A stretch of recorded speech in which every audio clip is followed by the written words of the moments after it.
Alléluia. Amen. Shalom, shalom, shalom. Ntifafa. Je remercie encore Dieu ce soir parce qu'il m'a donné encore l'opportunité pour que vous m'écoutiez. Avant de commencer, nous allons prier. Seigneur, merci de nous avoir encore amenés. Favorise les cœurs des auditeurs afin qu'ils écoutent ta parole. Ouvre leur cœur pour qu'ils reçoivent ta parole. Au nom puissant de Jésus. Amen. Bien-aimés dans le Seigneur, je suis encore là ce soir pour un but. Le séminaire que notre frère avait fait, et il nous a parlé comment avoir la vie éternelle. Et il est allé dans le jardin d'Éden pour nous expliquer que nous sommes morts spirituellement. Alors il a annoncé que vous devez suivre la deuxième partie. Et c'est la deuxième partie que je vais faire ce soir. Donc je vais vous prier tout ce que vous faites en ce moment. Laissez tout et venez suivre.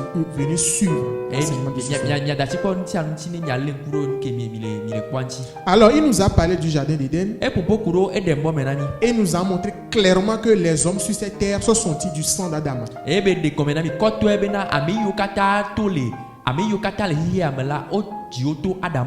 Toi et moi, nous sommes sortis d'un seul sang. Mais est-ce que le sang est propre? Il nous a expliqué que le sang n'est pas propre. Parce que Adam et Ève ont péché depuis le jardin.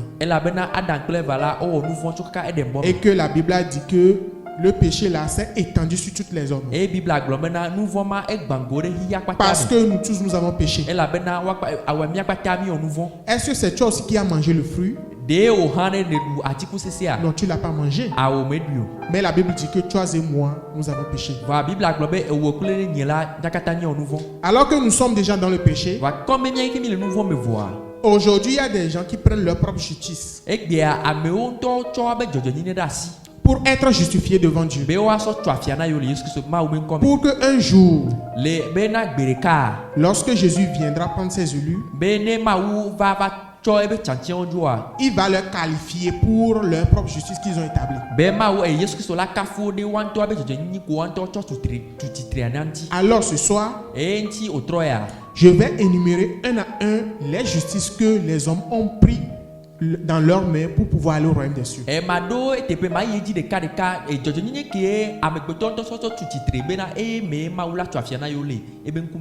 Nous allons rien inventer.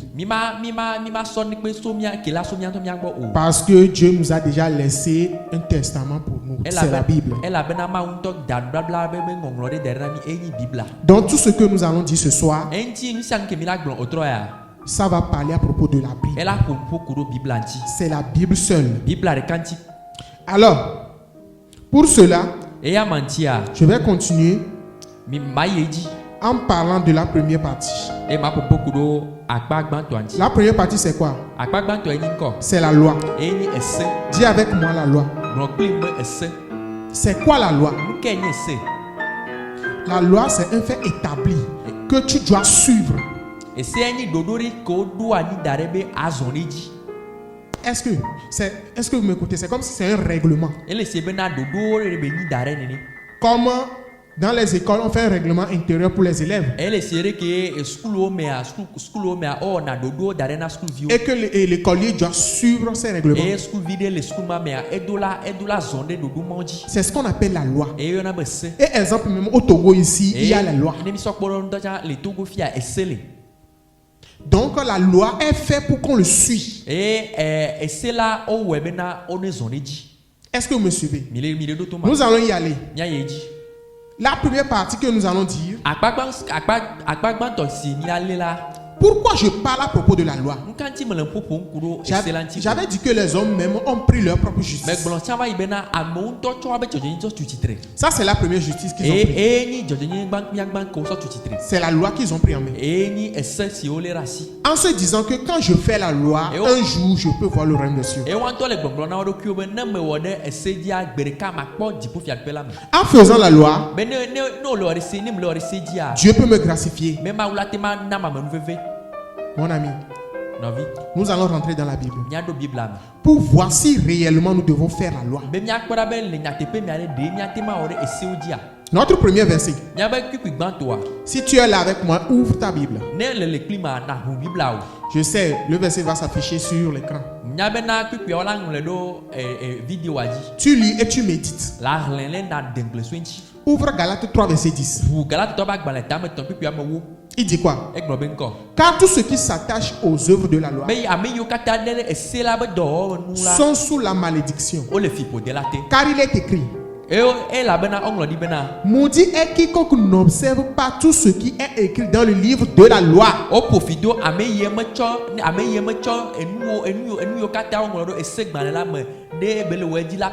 Et ne le met pas en pratique. On a dit, la Bible dit quoi? Ceux qui veulent faire la loi,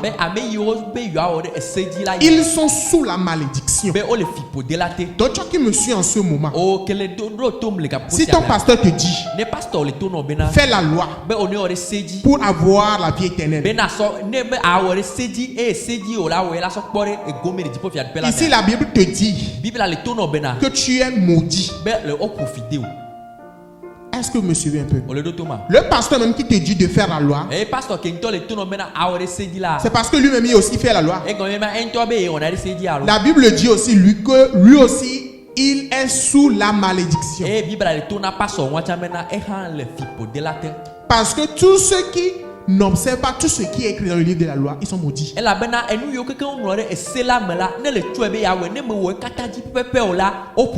La loi, c'est combien? Il y en a plein. Subdivisé en articles. Parce que c'est 10 que Moïse a reçu. Mais la loi là, c'est subdivisé en articles. Comme on le fait au Togo, la loi aussi c'est subdivisé en articles. Maintenant, prenons les 10.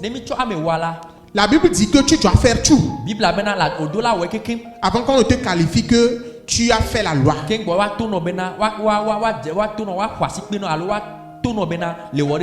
On dit ne tue point. Bien vrai, tu n'as pas tué. On te dit ne vole pas. Bien vrai, tu n'as pas volé. Mais tu peux me dire, toi et moi, tu me regardes, tu peux me dire qu'aujourd'hui, quand tu t'es levé, tu n'as jamais insulté.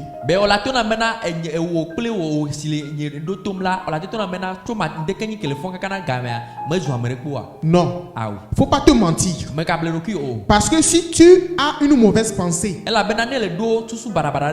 contre quelqu'un en même temps, ça veut dire que tu as déjà péché. Ça veut dire que tout ce que tu as fait, c'est devenu zéro. Voyons dans Jacques 2, verset 10. La Bible dit quiconque observe toute la loi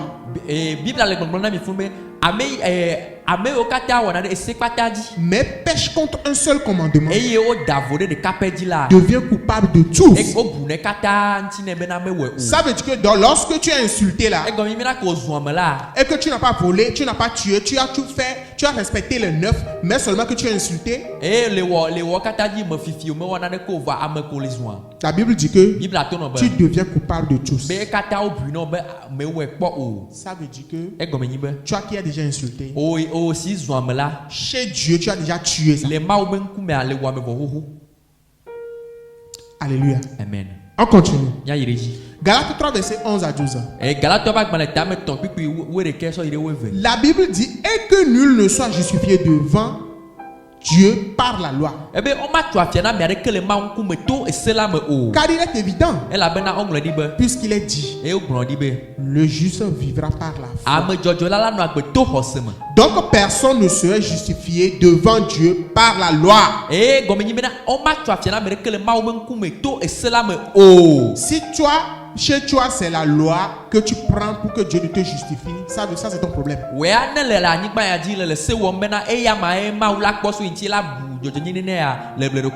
Ouvre encore. Galates 5, verset 4. On n'invente rien. C'est dans la Bible. Quand tu écoutes ça, tu lis. Si tu vas à l'église le dimanche, montre ce verset-là à ton pasteur qui te dit de faire la loi. Lui-même, il n'a qu'à lire. Galates 5, verset 4 dit: vous êtes séparés de Christ. Vous tous qui cherchez la justification dans la loi. Vous êtes déchus de la grâce. Toi qui veux faire la loi. La Bible dit quoi ici? La Bible dit quoi ici? Tu es séparé de Christ. Or, toi, tu fréquentes l'église pour faire quoi? Tu suis que le Christ, non?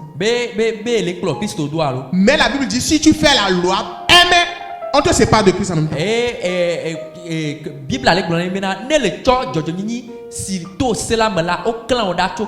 la Bible dit encore, tu es déchu de la grâce. Toi, tu cherches quoi dans l'église? Tu cherches la grâce, non? Et pourquoi tu fais la loi?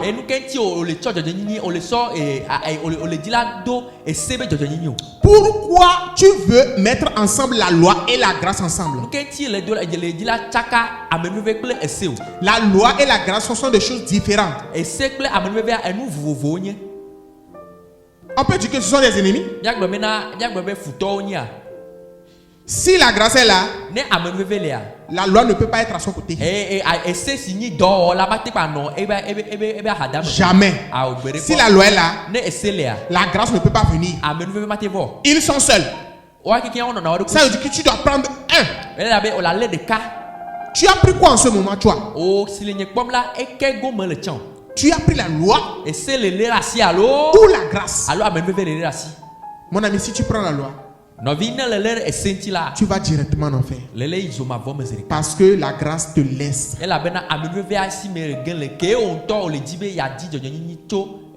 Alléluia. Amen. Galates 3, verset 2 à 5. Voici seulement ce que je veux apprendre de vous. Suivez la question. Est-ce par les œuvres de la loi que vous avez reçu l'esprit, ou par la prédication de la foi? L'esprit que tu dis que tu as reçu, est-ce que c'est par la prédication de la foi ou bien de la loi?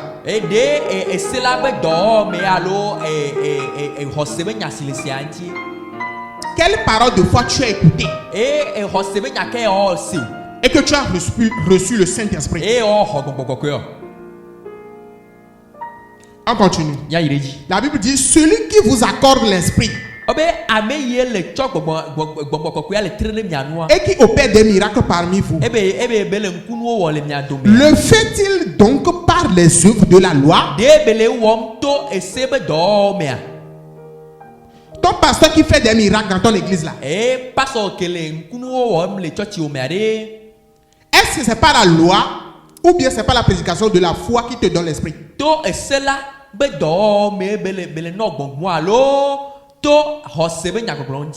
Si ce n'est pas par la prédication de la foi,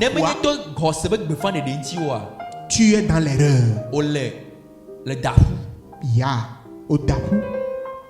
Tu es dans l'erreur. On continue. Galates 3, verset 18 et 24. La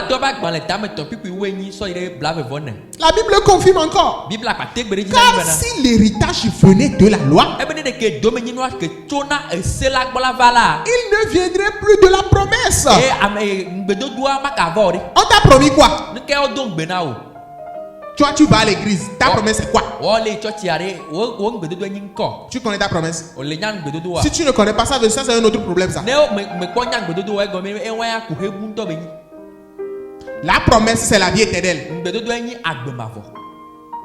La Bible dit ici, si l'héritage venait de la loi, il ne viendrait pas. Ça veut dire quoi? il ne viendrait plus de la promesse. Or, c'est pas la promesse que Dieu a fait à Abraham, ce don de sa grâce.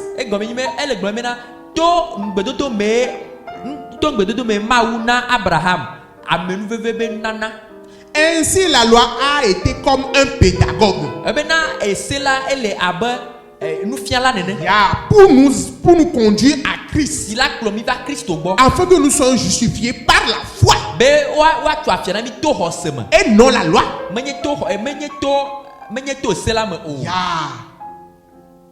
La loi, c'est un pédagogue. Il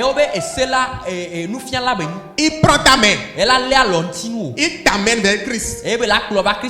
Ça veut dire que toi qui reconnais que tu ne peux pas faire la loi, c'est là la loi même te prend pour te donner à Christ. Et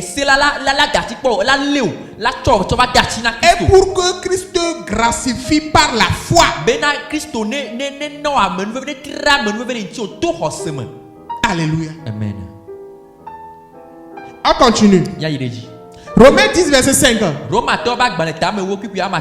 Moïse même a défini la loi. En effet, Moïse définit ainsi la loi. La justice qui vient de la loi. L'homme qui mettra ces choses en pratique vivra par elle-même.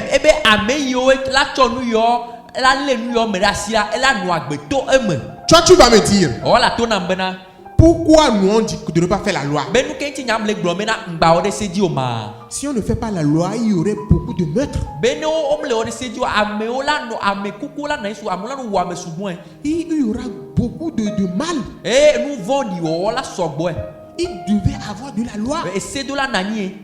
La Bible dit ici que la loi ne t'amène pas au royaume des cieux. Mais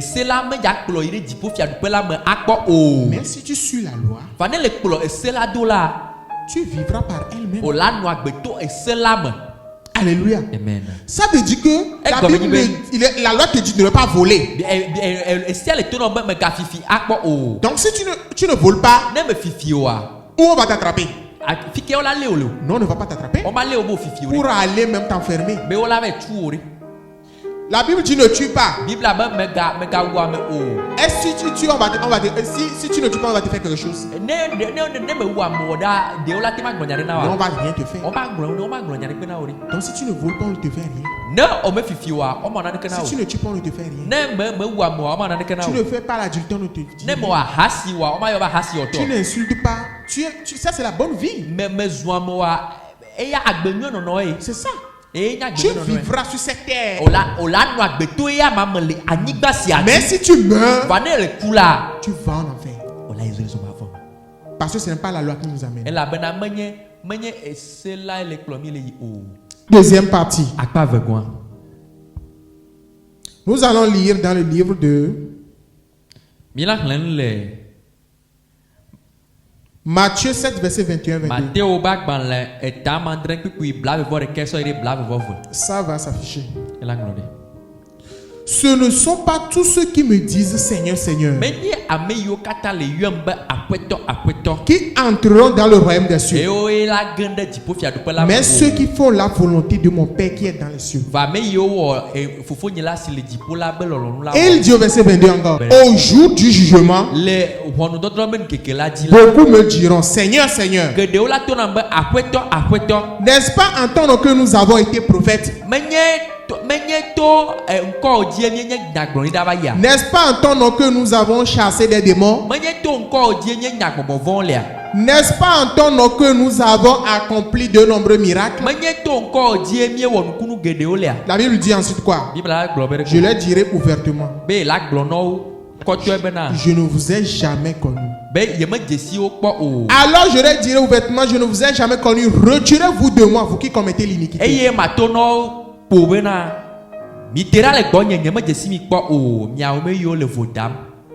La Bible dit jamais connu. Ça veut dire que ton pasteur qui est prophète, ton pasteur qui fait beaucoup de miracles, toi-même qui chasse des démons dans les armées de midi et dans les veillées de prière, La Bible te dit, un jour, lorsque tu viens, tu vas lui dire, Seigneur, Seigneur, c'est moi qui ai chassé des démons.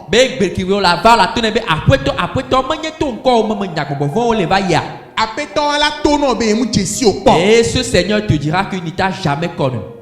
Il ne va pas dire que je t'ai connu maintenant je ne te connais plus. Ou bien il ne va pas dire que ok, je t'avais oublié. Ok, d'accord, je te reconnais maintenant. Il dit jamais connu. Ça veut dire que tu chasses les démons là. Tu fais beaucoup de miracles. Attends, tu vois qu'un jour, Seigneur va te dire qu'il ne t'est jamais connu. Tu chasses des démons pourquoi? Est-ce que les miracles que Jésus a fait, après je vais venir dans cet enseignement, vous allez suivre ça devant aussi. Les miracles. Les miracles, tous les miracles que Jésus a fait. Est-ce que Dieu a dit et Jésus a dit de reprendre encore tous ces miracles que lui il a fait? C'est pour un but. Il a fait ça. Toi aussi tu viens maintenant. Tu fais des miracles.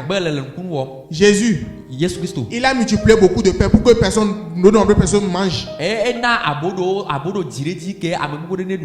Si tu fais des miracles vraiment, fais ça aussi, on va voir. Parce qu'aujourd'hui nous avons faim au Togo. Il y a la famine au Togo. Le maïs c'est à combien le bol?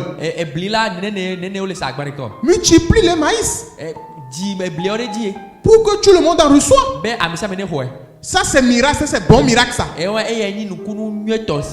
vas pas guérir quelqu'un et après la personne aura faim à la maison. Quand Jésus lui veut faire tous les miracles, lorsque Jésus voulait faire les miracles, il a tout fait. Est-ce que vous me suivez? On continue. La Bible dit dans Matthieu 7 verset 15. Lis avec moi. Prenez garde aux faux prophètes. Ils viendront à vous déguiser en mouton. Mais au-dedans, ce sont des loups féroces. Donc, il y a des faux prophètes. Ton pasteur qui est chez toi à l'église, est-ce que tu as vu, est-ce que c'est un faux prophète ou bien c'est un vrai? Comment tu le sais? Parce que c'est lui qui prophétise sur ta vie. Or la Bible dit qu'il y a des faux et des vrais. Est-ce que lui c'est un faux ou bien c'est un vrai? Comment tu le sais? La Bible dit dans Matthieu 24 verset 24. Car de faux Christ et de faux prophètes se lèveront. Ils accompliront des signes impressionnants et des prodiges pour égarer si possible même ceux que Dieu a choisis même.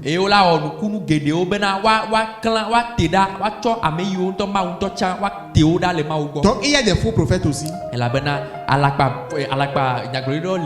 vont faire des signes impressionnants, des miracles. Quelqu'un ne peut pas marcher maintenant, il va prier sur la personne va marcher. Et il dit, je prie au nom de Jésus. Et la personne l'a dit, marche. Il a accompli de nombreux miracles. Impressionnant. Mais la Bible dit, ils vont égarer si possible même ceux que Dieu a choisis. Est-ce que vous me suivez? Ça veut dire celui qui dit que la personne n'a qu'à se lever, que la personne a marché et au nom de Jésus il a prié.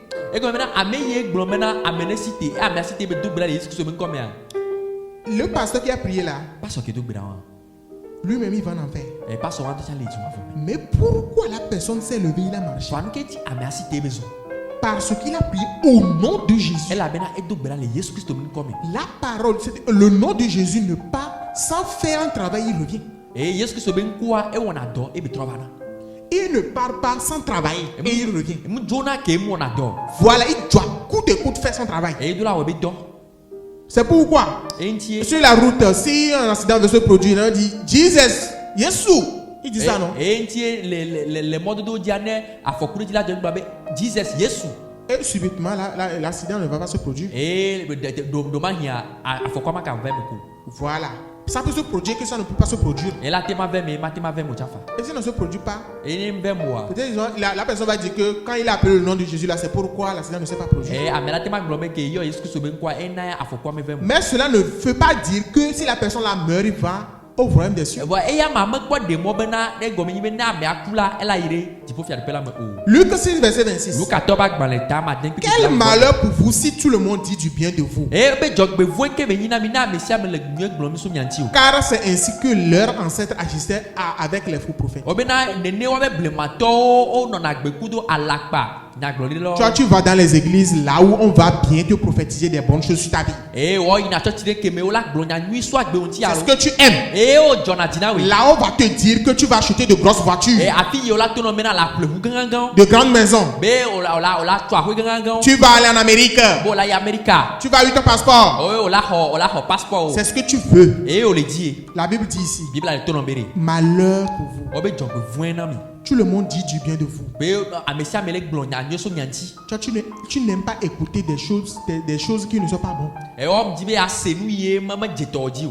Mais tu veux écouter seulement les bonnes choses. Sache qu'il y a le bien et le mal. C'est depuis le jardin d'Éden.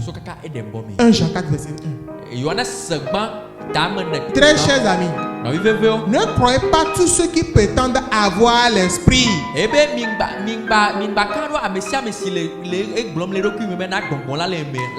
Mais mettez-les à l'épreuve pour vérifier si l'esprit qu'ils ont vient de Dieu. En effet, de nombreux faux prophètes se répandront dans le monde. Alléluia. Amen. Ça, c'est la deuxième partie. Je vais aller à la troisième partie. Mais comme le temps est trop occupé pour nous, donc la prochaine fois, je vais aller sur la troisième partie. Et ainsi de suite, par la grâce de Dieu, nous allons terminer tous ces enseignements. Toi qui suis l'enseignement, je te prie de partager. Et si tu veux avoir de nouvelles, si tu veux comprendre des choses bien davantage de ça, le numéro va s'afficher. Appelle le numéro qui s'affiche là. Et tu vas tomber sur nous. Notre église se trouve, si tu rentres dans le fond de l'église Pentecôte qui se trouve à Pougan, tu rentres en même temps, tu comptes les ruelles, troisième ruelle à droite. Souvent les voitures, les motos passent par là-bas. Tu rentres en même temps, tu nous appelles et puis on te reçoit. Nous allons prier. Seigneur, merci d'avoir fait sortir encore ta parole. Favorise les cœurs des auditeurs afin que ta parole qui a sorti ce soir pénètre dans le cœur. Au nom puissant de Jésus, je te prie que tu continues avec nous jusqu'à la fin de ce séminaire.